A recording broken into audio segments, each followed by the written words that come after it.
students, I'm Aanchal Sharma, your educator. In this video, we are going to discuss about another Indian poet, and we today are going to talk about Arun Kolatkar. So this picture in front of you is of Arun Kolatkar. Then we are going to discuss about the different poems and the poetry collection that he has. We are going to discuss about the Kala Ghoda poems, Jai Juri, a very important poem, and we are going to also discuss about the poem called as the Sarp Satra. Okay, so Arun Balkrishna Kolatkar was born in Kolhara district of Maharashtra. He was trained as an artist at the JJ School of Art, Mumbai. He took his diploma in painting in 1957 and began to work as an advertiser in Mumbai. He lived in that city all his life, and all his poetry are very much associated with Mumbai only. The mundane life, the life structure of Mumbai, and the hardships of the people that live there, and that is the people that come from the lower strata, are basically the themes that Kolatkar deals about. So Kolatkar is very famous for his poetry, and he is very profound in the Marathi life also. So Kolatkar's early poem, both English and Marathi, were published in various magazines. Dilip, whose poems you will read in the following videos that we will be making, include Kolatkar's Marathi poetry also translated into English in his anthology of Marathi poetry that came out between 1945 to 1965, that was published in 1967. Right, so we have Dilip, who included the poems of Arun Kolatkar. In 1976 was an important year for Kolatkar because two of his collections of his poetry and poems came out both in English as well as in Marathi. So he has written poems in Marathi and English, and Dilip was someone who included them in his poetry collection in the Marathi Poetry Anthology of Marathi Poetry, which came out in 1967.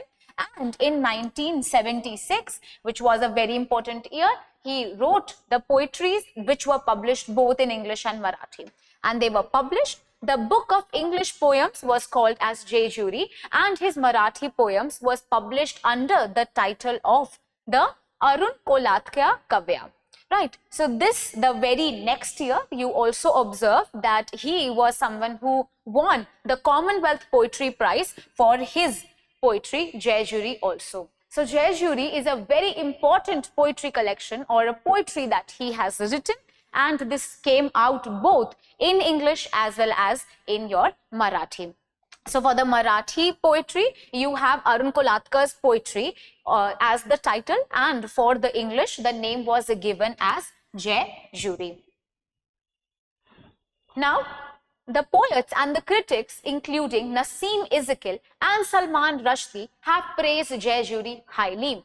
And in 1977, it is Pratish Nandi who published in The Stranger Time a major anthology of Indian poems in English. He included Arun Kolatkar's poetry in it. So two very important figures, when they have their own anthologies published, included the poetries of Arun Kolatkar. And these are, you have Nandi and you also have Dilip.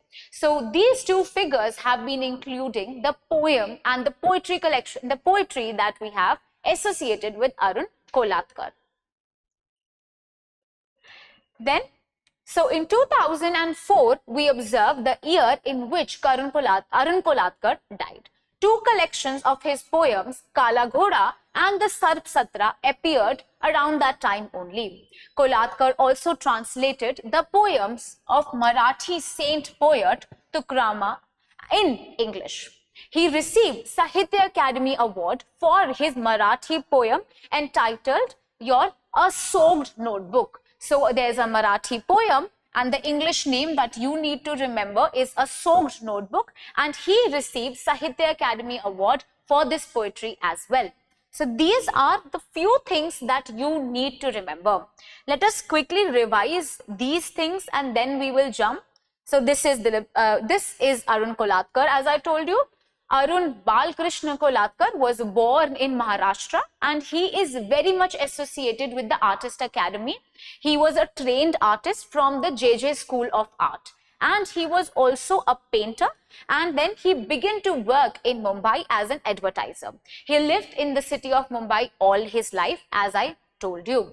His early poems were published by Dilip Chitre, as well as Naseem Ezekiel also published his poems. In 1976, we saw that there is the poetry collection, and two of his poetry collection came out in English as well as in Marathi. Jai Juri was written, and this English poems called as Jai Juri is very, very important. When it comes to the Marathi poems, it was called as Arun Kolatkar's poetry. The next year, he won the Commonwealth Prize for Jai Juri also. Also, we have seen that it is Pratish Nandi who has also published his poetry in the collection The Stranger Time. This also is important. Now, he has been praised for his collections other than Jai Juri also. When he died in 2004, two of his collections called as the Kala Ghoda and the Sarp Satra also released, and he won the Sahitya Academy Award for a Marathi poem, Asog Notebook. Then let us discuss about Jai Juri now. So Kolatkar's Jai Juri is named after a place that is there in Maharashtra only. Jai Juri is a temple town near Pune in western Maharashtra, where devotees go to the pilgrimage to worship the deity of the Khan Boda, right? An incarnation of Shiva. In 1967, Kolatkar visited Jai Juri with his brother and his friend, and then he wrote poetries associated with that event only. He composed a few poems about the place immediately after he returned from there. Before he actually saw the place, he had read about it in the different books associated with the temple and the legends that are associated with it in the Maharashtrian culture. So this incarnation of Shiva had an impact on him, and he started to write the poetry that is associated with this event that happened. Kolatkar says in his interview that he became interested in Jai Juri because it seemed a very interesting place. So you can see how mundane this structure is. The poetry that he is writing is just the same as a place where he visited, and he is going to write the poetry related to that. This is a very simple life that he used to see, and a very mundane life that he covered in his poetry collections. The opening lines, we see that there is one persona, one speaker who is talking, and then this becomes the opening of the poem. So the opening lines of the poem tell you that the speaker is Chaitanya. He is the speaker. He seems to be talking to a stone that is painted red. So this is important. We see Chaitanya, who is the speaker, and he is talking to this red stone that is there. The first line is "Come off it." Tells you that the speaker's tone is very informal, as if he is talking to an equal person and not to a deity. So he is not talking to a deity here, but he is talking to someone who in a very informal manner. So this means that that persona, that stone cannot be something that people worship. We see Chaitanya talking in a nonchalant manner to the stone, which is red in color. Right? He speaks in the stone language. Can you say what the stone language means? I'll tell you. First, it can mean that the language that the deity did not understand. It can be a language that the deity is not able to understand. It can also mean that people did not understand what Chaitanya was trying to tell them about the devotion. What is exactly bhakti? What is devotion? Maybe the stone is not capable of understanding, or maybe he does not know how to tell, or maybe the world cannot understand what he is trying to say. When you read the rest of the poem, you will realize that this stone language suggests that the people of Jai Juri did not agree with what Chaitanya was asking them to do. So this is a very plain poetry structure, where you will find that at the end you will come to know and you will realize that the people cannot understand what Chaitanya wanted from that stone deity. Right? Therefore, we can say that Chaitanya's language is very much ineffective and it becomes a stone language because not everyone can understand what you want to say. So Jai Juri is, it came out from a very normal incident of going to a temple where you see the incarnation of Shiva. He just went there with his brother and later this incident impacted him. He uses the mythic tales and then wrote the different types of poetry associated with it. Then comes the poetry collection Kala Ghoda. So Kala Ghoda, as I told you, was published near his death only in 2004. Kala Ghoda Poems is a recent collection poems that was published in 2004 before the poet's untimely death. Arun Kolatkar has a very individual way of looking at the world, a very unusual way. You'll see poetry about mundane structures, as I told you. He will write poetry about the person riding on a cycle. He'll write poetry about a person who is just sitting in the Iranian restaurant. That is a very important poem that Kolatkar talks about. If you will study your course of your MA English from DU, then you will also find poetry of Arun Kolatkar and how he writes about daily life structure when a person is just sitting, observing everything that happens in an Iranian restaurant. And there is a cat, a very furry cat that just sits there. So all of these are the small details about which he is going to write the poetry. The poems focus on the triangular island opposite Sideway Inn. So he is sitting in an inn and the poems are associated with everything that is going around here. So Kala Ghoda Poems celebrates the history, especially the street life of Mumbai. So he's not writing about something very gloriful, but he's only writing about the street life of Mumbai, the busy life, the life where you have to just work, slog your asses, or you need to just work to just have a little amount of money being earned. This is the thing that he will note and he will celebrate it in his poetry. It is divided into 28 parts. There are many poems and of various subjects collected in this book. The long 31 part Breakfast Time at Kala Ghoda is the center of the volume. So I must encourage you to read this poetry, Breakfast Time at Kala Ghoda. This is the center poetry that we have. This part observes for an hour the various people, objects and actions around the Flora Fountain in Mumbai. So which is basically the theme. The theme is that one person is just sitting there and he is observing for an hour the other people, the various people that will come, the objects, the other actions that are going on, and he is sitting near the Flora Fountain in Mumbai. Then comes the Sarp Satra. It again was published in 2004, as I told you, and I want you to look at the cover of the poetry as well.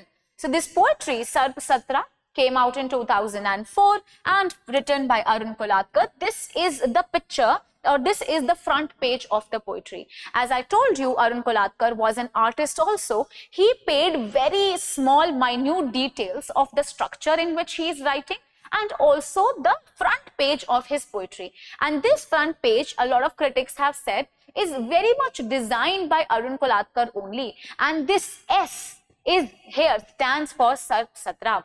Right? That is why the cover is very interesting. Now let us read about Sarp Satra. So Sarp Satra, which has a parallel Marathi version as well in his Marathi collection, that is the Bhej Ki Wahi in 2003, it reworks the snake sacrifice and the Kandhava forest myth, which is associated with the Mahabharata also. So very ultra modern, in a very ultra modern way, we see that the modern idioms are used, and here we see that the traditional structure is subverted and he is writing the poetry using the myth only. So it is directly parallel to the Marathi collection that came out in 2003, and he is scrupulously working on the snake sacrifice that happened. And there is also the tale and the reference to the Kandhava forest myth from the Mahabharata. in a very ultra-modern idiom to subvert the traditional master narrative, which usually exalts the powerful people, their irrational actions, however inhuman they may be. So we all see that whenever we talk about any myth, maybe it is Mahabharata only, we see that the most powerful ones are the people who are talking. But in this poetry, you see that there is the subversion that happens. Here, the less powerful people will come together and talk. Here, we are also getting the references of the snake sacrifice.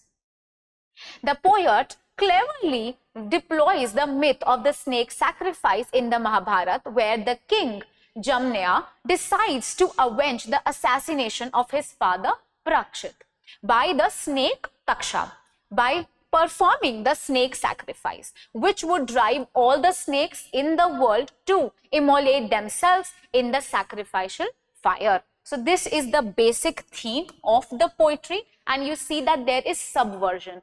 Greatly on the broader level, what is Kolatkar talking about? He is also talking about the terrorism. He is subverting the roles. He is talking to the rishis that what have you been doing here? What is this kind of justice? So here you see the world is now flipping, and you see that the irrational things are becoming rational. He is talking about the subversion of the society. Along with the myth, Kolatkar has also exploited the myth of the incinerating Kandhava forest by Krishna and Arjuna. The myth that becomes allegory of the mass violence and the genocide, apart from many other things, that becomes the history of the 20th century. So in this poetry, you will see that he is referring to the larger mass structure and the terrorism and the genocide that was happening in the 20th century. He is paying reference to that as well.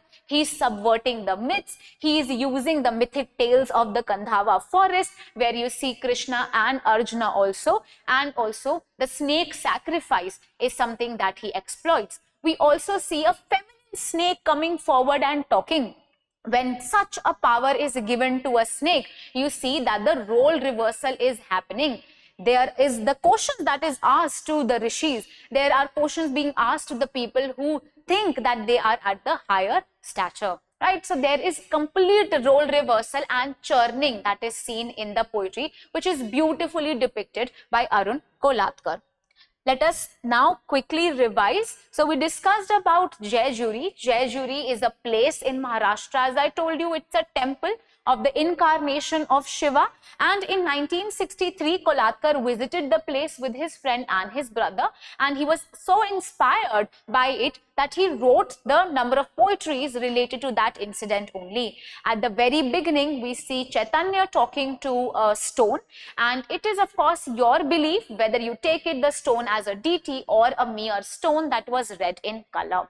And we see that the language that he is using in the entire poetry is the poetry of or a language of a stone language. Why is it a stone language? Because no one can understand what Chaitanya is talking about. Maybe the needs and the aspirations of Chaitanya is not understood, and it is not understood by the deity as well as not understood by the world who was listening to him, right? So it seems a very interesting place, and because of this, Arun Kolatkar used this incident and wrote the poetry related to it.